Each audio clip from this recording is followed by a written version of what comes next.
Lagsik nga nakigdula ang RCBL Riders basketball team sa Brigada Eagles sa sulod sa nindot nga Dajangas East Elementary School Gymnasium. Kompleto ang pasilidad sa gym, ang mga players naka-warm up, nakapahulagway ug maayo ang pagdumala sa mga referees. Human sa jump ball, wala dayon nakapuntos ang Eagles ug naunahan kini sa RCBL team pinagi sa layup.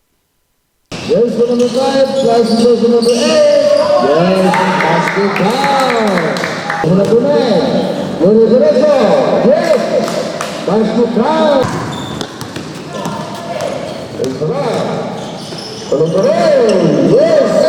Number 8, yes, basket down. Number 9, Pumila, black, number 10.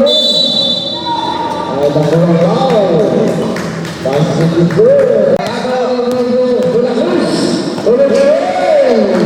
Nahuman ang unang quarter sa score nga 25-14 lamang ang Eagles. Samtang sa ikaduha nga quarter, naningkamot ang RCBL Riders apan diniusab ni Gana ang mga tirada nilang Eagle player Abraham Carmona o Charlie Tugano. Nakabit na kuha ni number 18. Yes, basket is good.